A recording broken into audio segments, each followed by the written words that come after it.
Alright, welcome to your next video. Our E chord. The E chord is great. You can, we take our first finger, goes on it's our first finger on the third string, counting up from the bottom, and on our very first fret. And we take our second finger and we go to our fifth string on the second fret. Our third finger goes to the fourth string on the second fret. So that's what it looks like. I'm going to keep my finger out of the way so that you can see what's happening.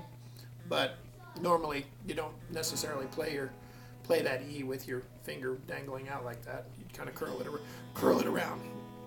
So there's that E.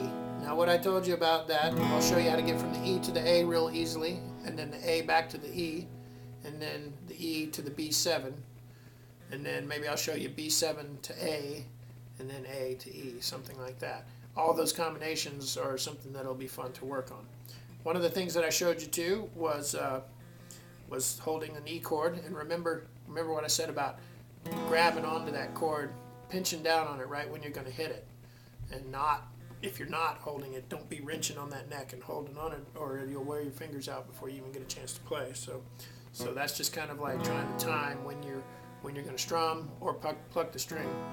If you're going to be doing this little exercise, which I talked about, well, one of the things that I talked about, two things here, was either taking from our fourth string up and doing this little deal. I'm holding an E chord and I go. 1,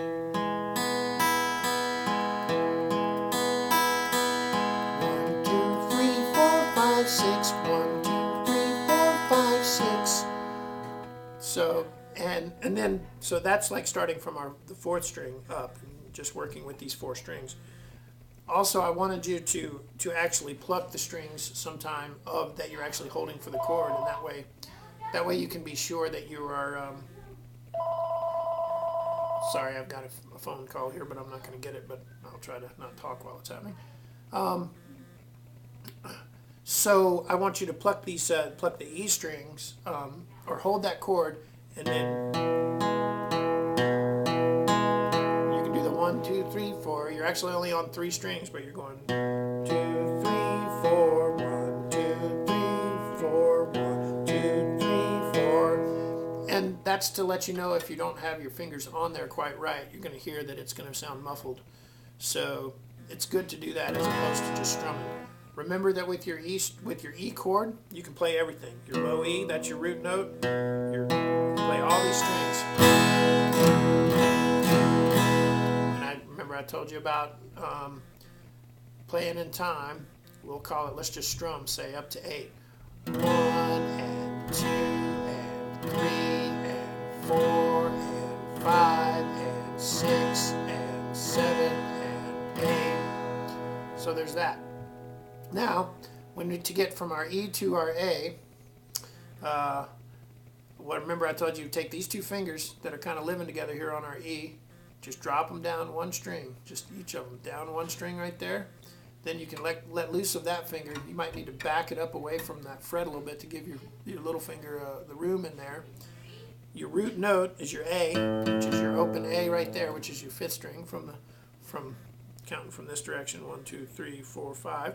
And you strum this 1 and 2 and 3, being careful to try not to strum the low E string in that. That's the one that's got an X over it. I forgot to check and see if I gave you that chord chart. I'm pretty sure I gave it to you when you were here last. 1 and 2 and 3, X over this one. Don't strum this one. 1 and 2 and 3 and 4 and 1 and 2 and 3 and 4.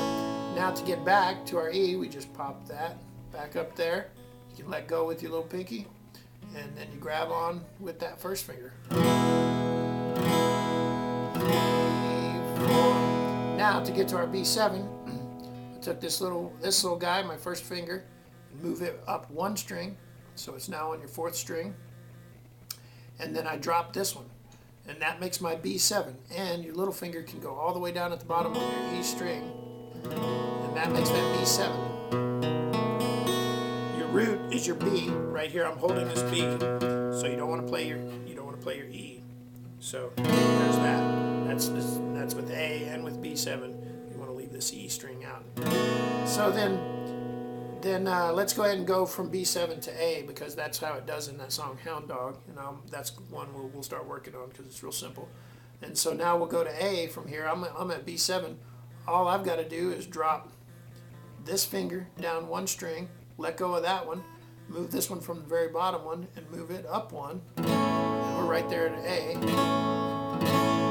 So 1 and 2 and 3 and 4, and now we'll go back to E, and I'll take these two and I'll move them up one like that, and then I'll clamp down on that one. And there's my E. 1 and 2 and 3 and 4. So I'll stop this video now because I don't want to put too much on one thing so you have to like search through it. Although I think with the YouTube videos, I believe you can kind of punch on there anywhere as to where to go back and check something out. But just to be sure, I'll go ahead and start a new video for you, and I'll show you that strumming pattern, I'll just remind you of those strums. So I'll do that here.